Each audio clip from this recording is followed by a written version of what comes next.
Genesis of chemistry, a complete solution for research and development. Catalysis का एक संक्षिप्त इतिहास।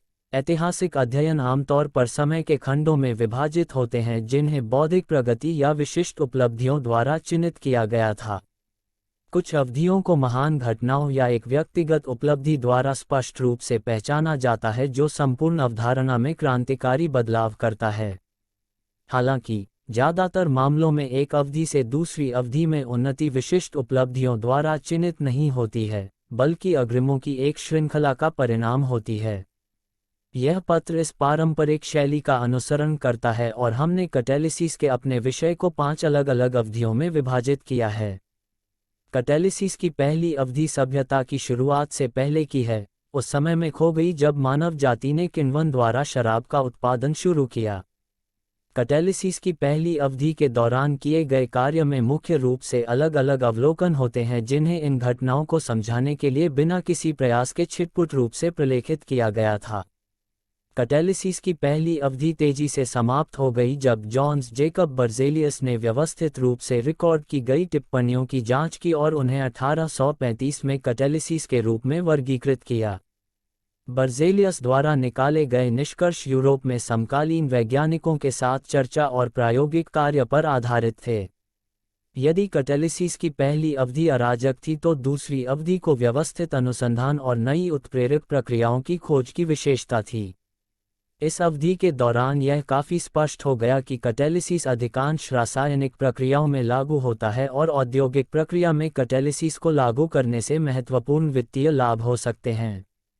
कैटालिसिस की यह नई धारणा विल्हेम ओस्टवाल्ड द्वारा स्पष्ट रूप से तैयार की गई थी, जिन्होंने एक बार लिखा था कि संभवतः कोई रासायनिक प्रतिक्रिया नहीं है जो उत्प्रेरक से प्रभावित नहीं हो सकती।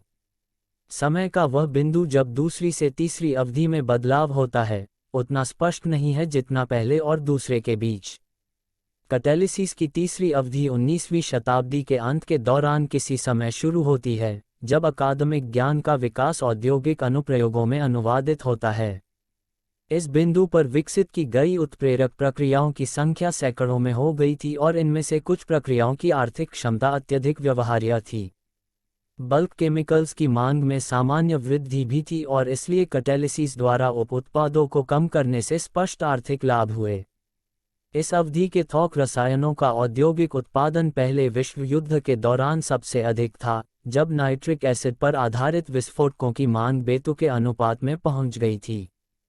कैटालिसिस की चौथी अवधि प्रथम विश्व युद्ध के अंत में शुरू हुई, जब विस्फोटकों की मांग कम हो गई और औद्योगिक उत्पादन सिंथेटिक ईंधन के निर्माण और फिशर ट्रोप्स जैसी नई नवीन प्रक्रियाओं की ओर स्थानांतरित हो गया।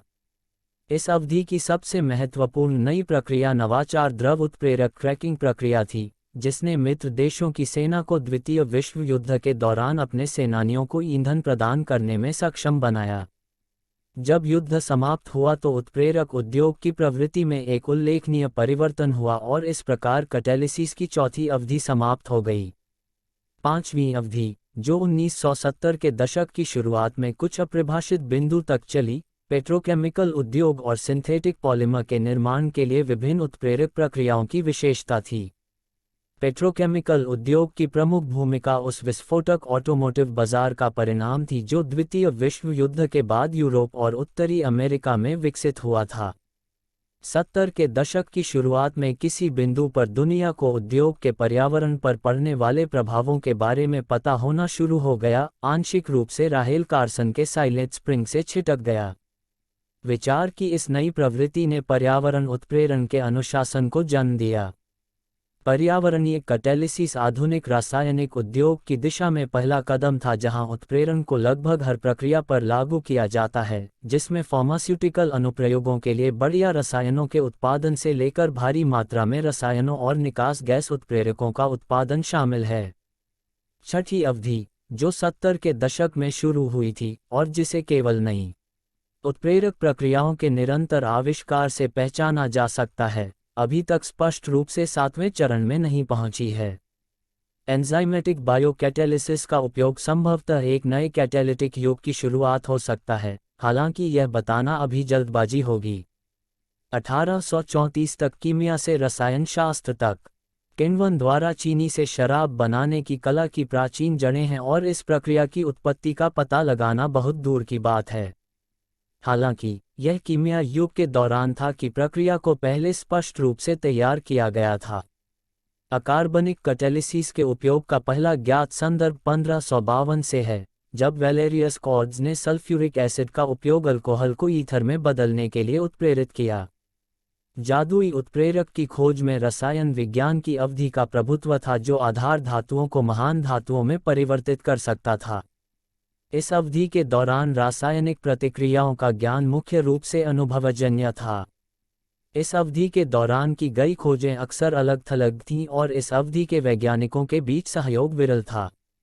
यह तब था जब 1957 में एंड्रियास लिबावियस ने अपनी उत्कृष्ट कृति अल्केमिया लिखी, जिसे अक्सर रसायन विज्ञान की पहली पाठ्य पुस्तक के रूप में जाना जाता है, कि वैज्ञानिकों के लिए दूसरों के साथ अपने काम की तुलना करना पहली बार संभव था। काम हमारे लिए विशेष रूप से दिलचस्प है क्योंकि यह रासायनिक घटना के रूप में कैटालिसिस का पहला ऐतिहासिक संदर्भ है।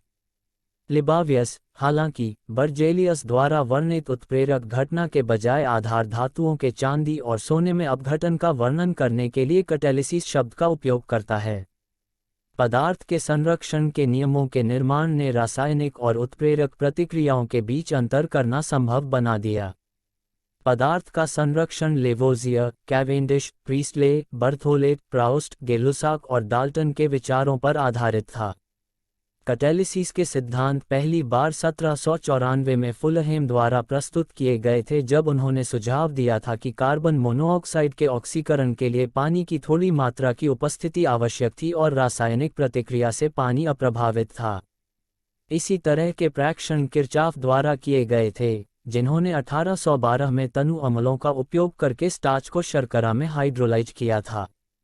किरचॉफ ने देखा कि एसिड रासायनिक प्रतिक्रिया से परिवर्तित नहीं हुए थे। सर हम्फ्री डेवी ने 1817 में सुझाव दिया कि ज्वलनशील गैसें, जब ऑक्सीजन के साथ मिश्रित होती हैं, तो वे विस्फोट कर सकती हैं यदि उन्हें प्रज्वलन तापमान से कम तापमान पर गर्म प्लेटिनम के संपर्क में लाया जाए। उनके अपने शब्दों से यह बिल्कुल स्पष्ट है कि डेवी इस विशिष्ट घटना के कारण के बारे में अनिश्चित थे। इस परिच्छेद से ऐसा प्रतीत होता है कि डेवी का मानना था कि ज्वलनशील गैसों के बजाय उत्प्रेरक स्वयं प्रज्वलित था।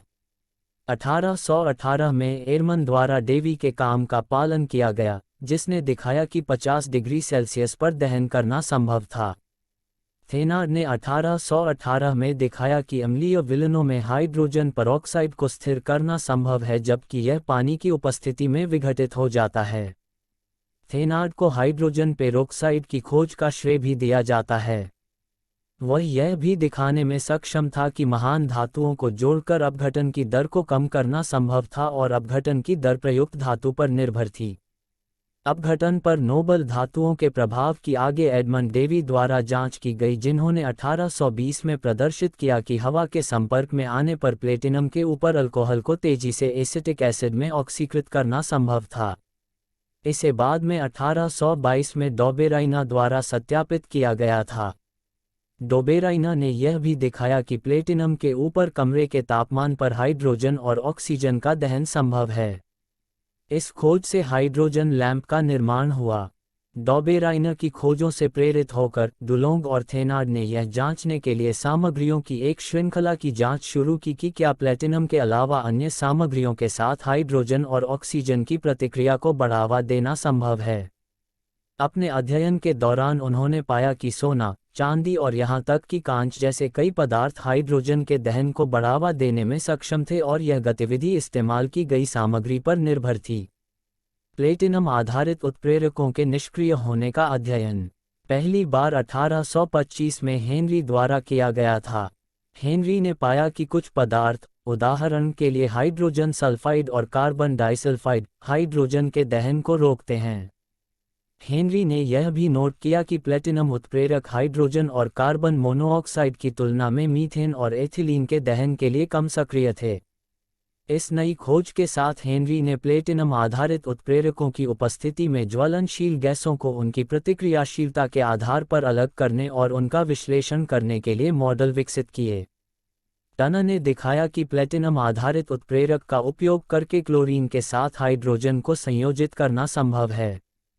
इस खोज से प्रेरित होकर फिलिप्स ने पहली व्यावसायिक उत्प्रेरक प्रक्रिया विकसित की, प्लेटिनम आधारित उत्प्रेरकों पर सल्फर डाइऑक्साइड का ऑक्सीकरण। फैराडे के काम का उल्लेख बर्जेलियस ने उत्प्रेरक घटना के अपने सारांश में नहीं किया था, हालांकि यह हाइड्रोजन के ऑक्सीकरण के लिए प्लेटिनम के उत्प्रेरक गुणों का एक उत्कृष्ट अध्ययन है। प्रज्वलन के लिए प्लेटिनम के आवश्यक गुणों का वर्णन करते समय फैराडे निम्नलिखित निष्कर्ष पर आया। एकमात्र आवश्यक शर्त पूरी तरह से साफ और धात्विक सतह प्रतीत होती है, क्योंकि जब भी यह प्रदान किया जाता है, प्लेटिना कार्य करता है, अन्य मामलों में जो भी रूप और स्थिति हो सकती है। फैराडे ने अपने अध्ययन में पूर्वोपचार और विषाक्तता दोनों के प्रभावों की भी जांच की। उन्होंने स्थायी और अस्थायी विषयों के बीच स्पष्ट अंतर किया जिन्हें पुनर्जनन द्वारा हटाया जा सकता है। मिचेल लीच ने इथेनॉल के ईथर में रूपांतरण पर सल्फ्यूरिक एसिड के प्रभावों पर विस्तृत अध्ययन किया। मित्शर लिच ने निष्कर्ष निकाला कि बड़ी मात्रा में इथेनॉल को परिवर्तित करने के लिए केवल थोड़ी मात्रा में एसिड की आवश्यकता होती है। 1835 में बेर्जेलियस ने मित्शर-लिच के काम का विश्लेषण किया और इस निष्कर्ष पर पहुंचा कि सल्फ्यूरिक एसिड के प्रचार प्रभाव केवल पानी के लिए सल्फ्यूरिक एसिड की आत्मीयता पर निर्भर नहीं करते थे, क्योंकि स्थितियों को अलग अलग करके उत्पाद संरचना को नियंत्रित करना संभव था। बर्जेलियस ने इथेनॉल पर सल्फ्यूरिक एसिड के प्रभाव से हाइड्रोजन पेरोक्साइड के अपघटन और चीनी में स्टार्च के रूपांतरण के बीच समानताएं बनाना जारी रखा। इन विश्लेषणों के आधार पर बर्जेलियस ने 1835 में निम्नलिखित सादृश्य प्रस्तुत किया। तब यह दिखाया गया है कि कई सरल और यौगिक शरीर, घुलनशील और अघुलनशील, अन्य निकायों पर व्यायाम करने और रासायनिक आत्मीयता से बहुत भिन्न क्रिया करने का गुण रखते हैं। परिवर्तन करने वाला शरीर प्रतिक्रिया में भाग नहीं लेता है और प्रतिक्रिया के माध्यम से अपरिवर्तित रहता है। यह अज्ञात शरीर एक आंतरिक बल के माध्यम से कार्य करता है, जिसकी प्रकृति हमारे लिए अज्ञात है। यह नया बल, अब तक अज्ञात, कार्बनिक और अकार्बनिक प्रकृति के लिए सामान्य है। मुझे विश्वास नहीं है कि यह बल पदार्थ की विद्युत रासायनिक समानता से स्वतंत्र है। मैं इसके विपरीत विश्वास करता हूँ कि यह उसी की एक नई अभिव्यक्ति है, लेकिन चूंकि हम उनके संबंध और स्वतंत्रता को नहीं देख सकते हैं, इसलिए इसे नामित करना अधिक सुविधाजनक होगा एक नए नाम से बल। इसलिए मैं इसे कैटेलिटिक फोर्स कहूंगा और मैं कैटेलिसिस को इस बल द्वारा पिंडों का अपघटन कहूंगा, ठीक उसी तरह जैसे हम एनालिसिस द्वारा रासायनिक बंधुता द्वारा पिंडों के अपघटन को कहते हैं। इन प्रसिद्ध शब्दों के साथ बर्जेलियस ने कैटेलिसिस के एक नए युग की शुरुआत की। 1835 से 1887 तक अनुभवजन्य से विज्ञान तक। कैटेलिसिस की दूसरी अवधि को न केवल व्यवस्थित अनुसंधान और नई उत्प्रेरक प्रक्रियाओं की खोज द्वारा बल्कि रासायनिक प्रतिक्रियाओं की एक बढ़ी हुई धारणा द्वारा भी चिन्हित किया गया था। इसलिए हमने केवल कालानुक्रमिक रूप से नई प्रक्रियाओं को सूचीबद्ध करने के बजाय यह दिखाने की कोशिश की है कि कैसे रासायनिक प्रतिक्रियाओं की समझ में वृद्धि ने कैटेलिसिस के विकास को प्रभावित किया। विल्हेमी ने 1850 में सिद्ध किया कि रासायनिक अभिक्रियाओं की दर अभिकारकों की सांद्रता पर निर्भर करती है। अपने प्रयोगों में विल्हेमी ने दिखाया कि जिस दर पर गन्ने को उल्टा किया गया था वह इस्तेमाल की गई चीनी की एकाग्रता पर निर्भर था। रासायनिक प्रतिक्रियाओं की दर निर्भरता की स्थापना ने रासायनिक प्रतिक्रियाओं की प्रतिवर्तीता की मान्यता को जन्म दिया। विलियमसन ने 1851 में दिखाया कि एस्टर को आसानी से वापस शराब में बदला जा सकता है। विलियमसन की खोजों से प्रेरित बर्थेलोट और पीन दे सेंट गिल्स ने शराब के ईथरीकरण की जांच शुरू की। 1862 में वे यह साबित करने में सक्षम थे कि इथेनॉल का ईथरीकरण एक सरल प्रतिवर्ती प्रतिक्रिया थी। बर्थेलोट और पीन डी सेंट गिल्स की जांच से यह भी पता चला है कि ईथरीकरण की दर एसिड की एकाग्रता के सीधे आनुपातिक थी।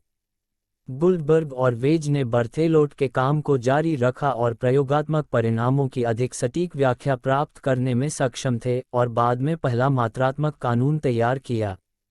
1864 में प्रस्तुत एक पेपर में गुल्डबर्ग और वेज ने प्रस्तावित किया कि रासायनिक प्रतिक्रिया की प्रवृत्ति और अभिकारकों के सक्रिय द्रव्यमान के बीच एक संबंध था। सक्रिय द्रव्यमान शब्द अणुओं की संख्या और मात्रा के बीच संबंध को संदर्भित करता है, जो प्रजातियों की एकाग्रता का पर्याय है। गुल्डबर्ग और वेज के अनुसार, रासायनिक प्रतिक्रिया की डिग्री अभिकारकों की एकाग्रता पर निर्भर थी और एक स्थिरांक था जिसे केवल प्रयोगात्मक रूप से निर्धारित किया जा सकता था। गुल्डबर्ग और वेज के परिणामों को तब तक स्वीकार नहीं किया गया जब तक कि 1877 में वॉन हॉफ ने यह नहीं बताया कि स्थिरांक वास्तव में एक दर स्थिरांक था, जिसका उपयोग रासायनिक परिवर्तन को मापने के लिए किया जा सकता है। वॉन हॉफ की परिभाषा गुल्डबर्ग और वेज की तुलना में अधिक स्पष्ट थी और उनकी परिभाषा के परिणामस्वरूप आत्मीयता की अवधारणा को तुरंत स्वीकार कर लिया गया। तापमान और दबाव पर एक रासायनिक प्रतिक्रिया की निर्भरता मूल रूप से 1884 में ले चेटेलिया द्वारा प्रस्तुत की गई थी। ले चेटेलिया के परिणामों को गुल्डबर्ग और वेज के साथ जोड़कर एक गणितीय अभिव्यक्ति को निकालना संभव था जो मात्रात्मक रूप से दर के बीच संबंध का वर्णन करता था।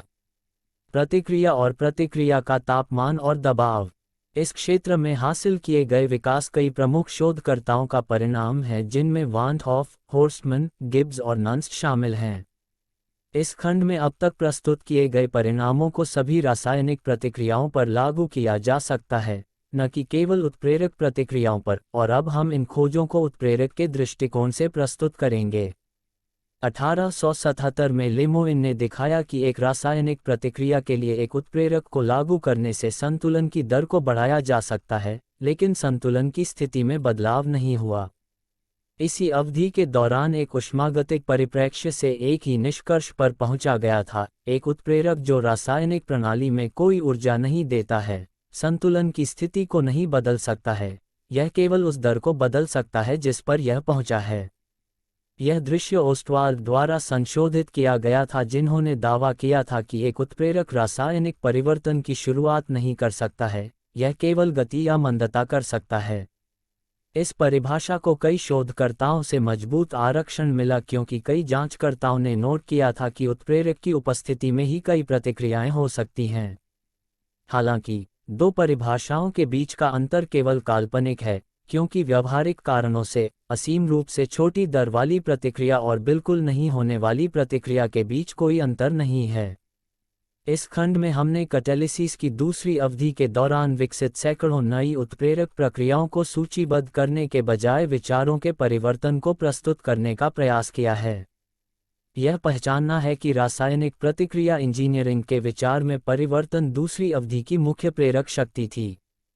हम 1898 में कैटालिसिस की तीसरी अवधि शुरू करते हैं, क्योंकि यही वह वर्ष था जिसने 20वीं शताब्दी की सबसे महत्वपूर्ण औद्योगिक प्रक्रियाओं में से एक का जन्म देखा। 1898 से 1918 तक औद्योगिक कैटालिसिस का जन्म। यूरोप और अमेरिका में थोक रसायनों का औद्योगिक उत्प्रेरक उत्पादन 19वीं शताब्दी के अंत में शुरू नहीं हुआ था, जैसा कि इस समय को कैटालिसिस की तीसरी अवधि की शुरुआत के रूप में स्थापित करने के लिए हमारी प्रेरणा को पढ़ने पर संदेह हो सकता है। उदाहरण के लिए, अकेले ब्रिटेन में सल्फ्यूरिक एसिड का उत्पादन प्रति वर्ष 50 टन से अधिक था।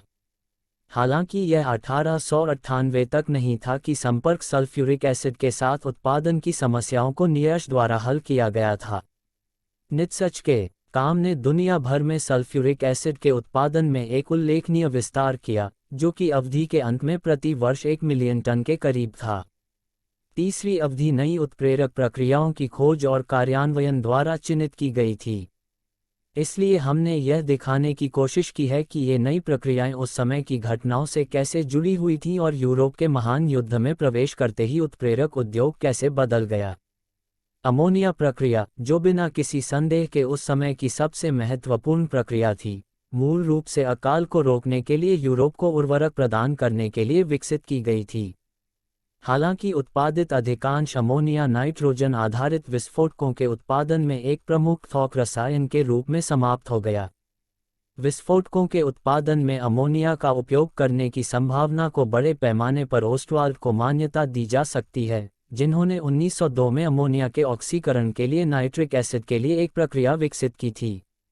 अमोनिया प्रक्रिया के विकास में पहली महत्वपूर्ण प्रगति 1903 में हुई जब हेबर और नर्नस्ट ने पाया कि महत्वपूर्ण गतिविधि प्राप्त करने के लिए प्रक्रिया को उच्च दबाव पर संचालित करना पड़ता था।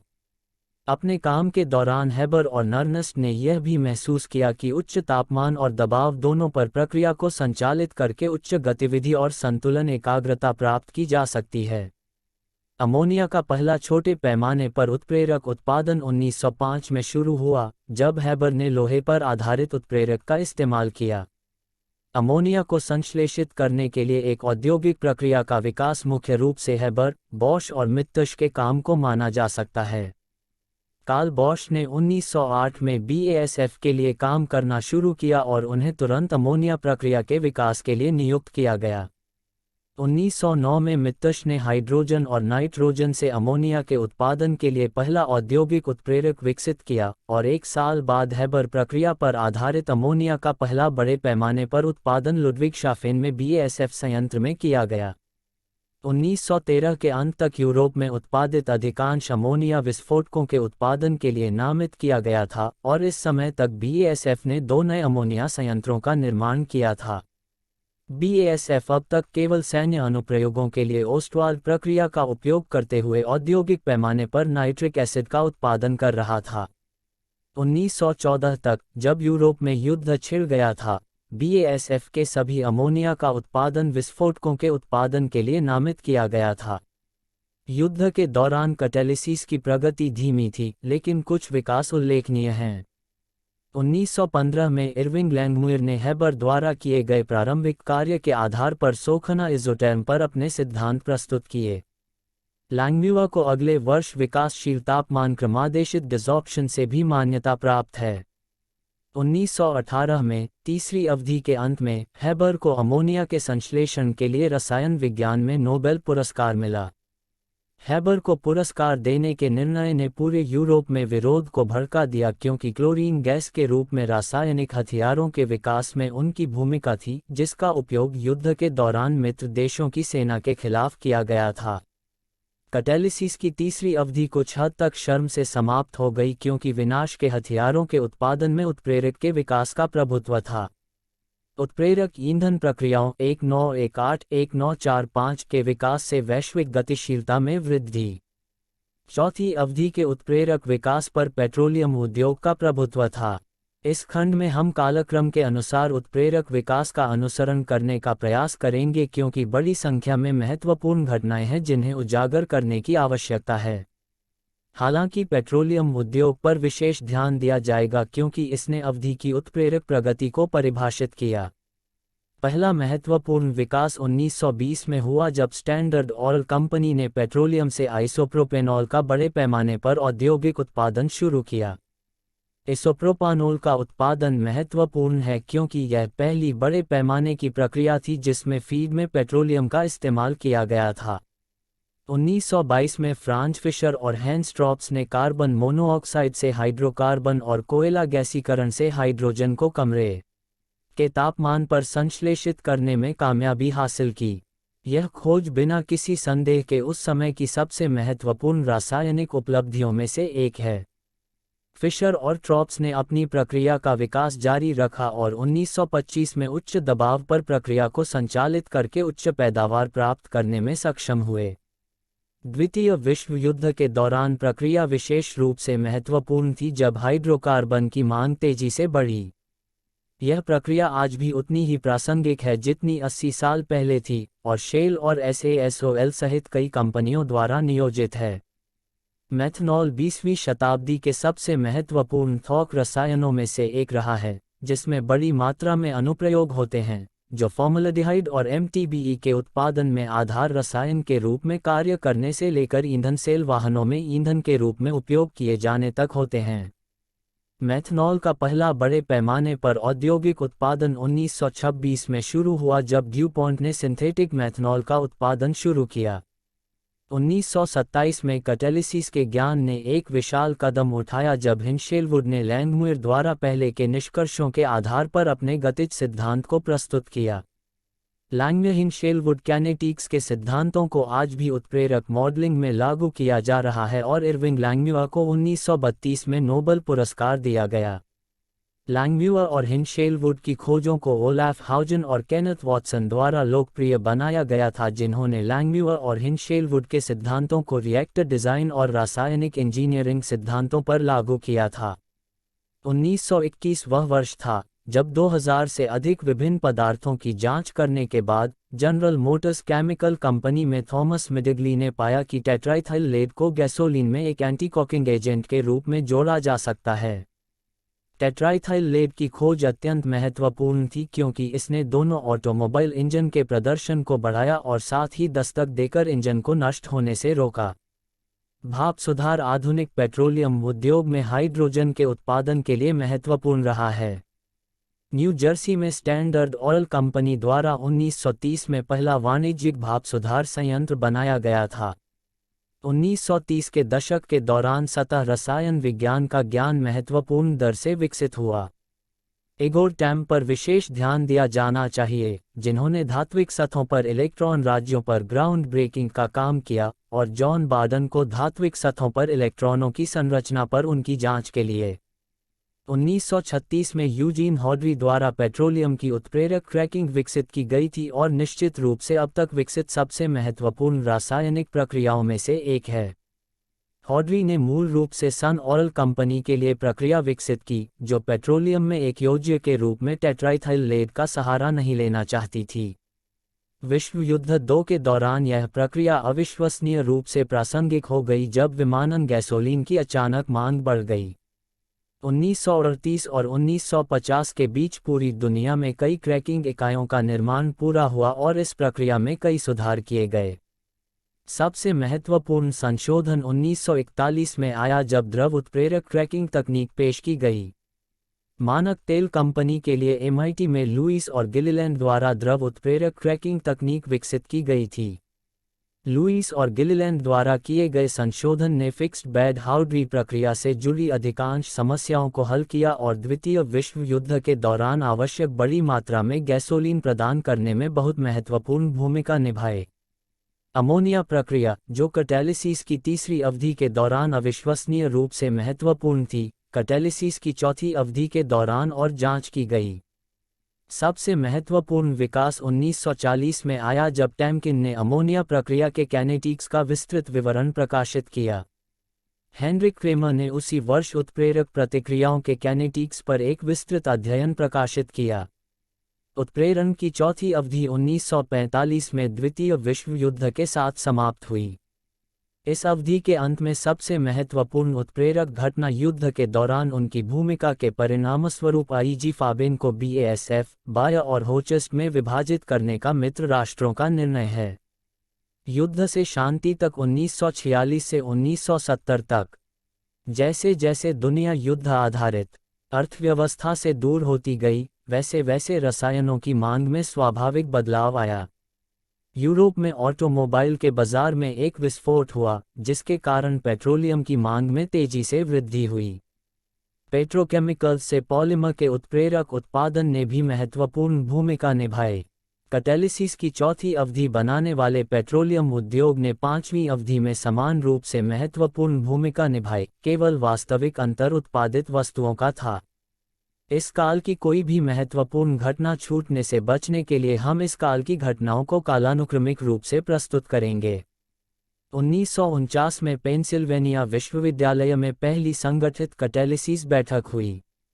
बैठक का आयोजन प्रो. फरकास द्वारा किया गया था, जो बाद में कैटालिसिस क्लब के अध्यक्ष चुने गए थे, जिसने उसी वर्ष दिसंबर में अपनी पहली बैठक की थी। 1949 एक व्यावसायिक दृष्टिकोण से भी महत्वपूर्ण था क्योंकि यह वह वर्ष था जब पहला वाणिज्यिक नैफ्था सुधार संयंत्र चालू हुआ था। संयंत्र का निर्माण और संचालन यूनिवर्सल ऑयल प्रोडक्ट्स द्वारा किया गया था। 1970 से पर्यावरणीय कैटालिसिस की छठी और वर्तमान अवधि पर्यावरणीय ड्राइविंग बलों और सुपर कंप्यूटर जैसी नई तकनीकों के साथ विज्ञान के एकीकरण से प्रभावित हुई है। तेजी से सस्ती कंप्यूटेशनल प्रणालियों के विकास ने वास्तव में कैटालिसिस की एक नई शाखा बनाई है। अर्थात गणितीय मॉडलिंग, जिसका नए कैटेलिटिक सिस्टम विकसित करने के लिए आज उपयोग की जाने वाली विधियों पर महत्वपूर्ण प्रभाव पड़ा है। छठी अवधि के दौरान नई प्रक्रियाओं, उत्प्रेरकों और खोजों की मात्रा अनगिनत है और उन सभी को कालानुक्रमिक रूप से सूचीबद्ध करना इस पेपर के लिए अविश्वसनीय होगा।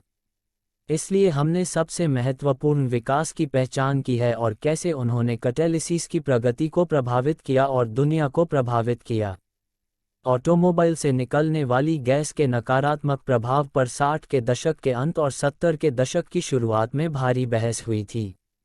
उपचार प्रणाली के बाद पहला वाणिज्यिक निकास एंगेलहार्ट द्वारा 60 के दशक के मध्य में विकसित किया गया था। निकास गैस उत्प्रेरक के विकास ने उत्सर्जन में अविश्वसनीय रूप से बड़ी कमी की है और दहन इंजन के विकास को भी नियंत्रित किया है। निकास गैस उत्प्रेरक प्रणाली अब दुनिया में सबसे आम उत्प्रेरक रिएक्टर है। छठी अवधि के दौरान जियोलाइट की भूमिका में तेजी से वृद्धि हुई क्योंकि दुनिया भर के अनुसंधान समूहों ने जियोलाइट्स के लिए आवेदन के नए क्षेत्रों को खोजने का प्रयास किया। छठी अवधि के दौरान जियोलाइट्स का उपयोग करने वाली सबसे उल्लेखनीय नई प्रक्रियाएं मोबिल ऑयल की मेथनॉल से गैसोलीन प्रक्रिया हैं, जो ZSM-5 जियोलाइट उत्प्रेरक 1976 के साथ संचालित होती हैं और फिर ZSM-5 जियोलाइट उत्प्रेरक 1990 पर बेंजीन के फिनोल में ऑक्सीकरण होता है। 80 के दशक के दौरान कई नए थे उत्प्रेरक प्रक्रियाओं को बाजार में पेश किया गया। नाइट्रिक एसिड और स्थिर बिजली संयंत्रों से निकलने वाले NOx को नियंत्रित करने के लिए सबसे महत्वपूर्ण प्रक्रिया विकास में से एक चयनात्मक उत्प्रेरक कटौती की शुरुआत थी। सेलेक्टिव कैटेलिटिक रिडक्शन तकनीक आज बड़े जहाज़ों से लेकर भारी शुल्क वाले ट्रकों तक कई मोबाइल अनुप्रयोगों में लागू की गई है। 80 के दशक के दौरान सिंथेटिक पॉलिमर के उत्पादन के लिए उत्प्रेरक प्रक्रियाओं में भी कई विकास हुए। 1980 में शेल और यूनियन कार्बाइड ने रैखिक कम घनत्व वाली पॉलीथीन के उत्पादन के लिए एक प्रक्रिया विकसित की। यह प्रक्रिया क्रांतिकारी थी क्योंकि इसने उत्पादकों को उत्पाद के भौतिक गुणों पर पूर्ण नियंत्रण दिया। प्रक्रिया को बाद में पॉलीप्रोपाइलीन के उत्पादन के लिए बढ़ाया गया था। उत्पादन पॉलिमर में सजातीय उत्प्रेरकों का उपयोग करने के फायदे स्पष्ट रूप से प्रदर्शित किए गए थे। अमोनिया प्रक्रिया आज भी उतनी ही प्रासंगिक है जितनी कि कैटालिसिस की दूसरी अवधि के दौरान थी और प्रक्रिया की प्रकृति में सुधार और जांच लगातार की जा रही है। 1982 में अर्टिल के समूह ने अमोनिया के संश्लेषण की ऊर्जा प्रोफाइल को परिभाषित किया और 1992 में लोहे के बिना उत्प्रेरक का पहला व्यावसायिक उपयोग प्रस्तुत किया गया। उल्लेख के लायक अवधि के अन्य प्रक्रिया विकास एशलैंड पेट्रोलियम द्वारा रिड्यूस्ड क्रूड क्रैकिंग की शुरुआत हैं। तरलीकृत पेट्रोलियम गैस से सुगंधित पदार्थों के उत्पादन के लिए अल्फा ओलेफिन और UOP की साइक्लेर प्रक्रिया के उत्पादन के लिए एक स्रोत के रूप में फिशर ट्रॉप्स का उपयोग। वीडियो का निष्कर्ष: उस समय का बिंदु जब कैटालिसिस के एक नए क्षेत्र में परिवर्तन होगा, आज भविष्यवाणी करना असंभव है। हालांकि हम निश्चित रूप से कह सकते हैं कि कैटालिसिस का भविष्य कल उतना ही रोमांचक होगा जितना कि शुरुआती वर्षों में था। निस्संदेह कल के उत्प्रेरक वैज्ञानिकों का वैज्ञानिक योगदान होगा जिसे आने वाली पीढ़ियों द्वारा उसी तरह याद किया जाएगा जैसे हम बर्जेलियस और डेवी की उपलब्धियों को याद करते हैं। वीडियो देखने के लिए धन्यवाद। इस वीडियो का श्रेय जेनेसिस ऑफ केमिस्ट्री को जाता है, जो एक बेहतरीन रिसर्च कंसल्टिंग संस्था है। हमारी सेवाओं और ऑफर के लिए कृपया हमारी वेबसाइट पर जाएं।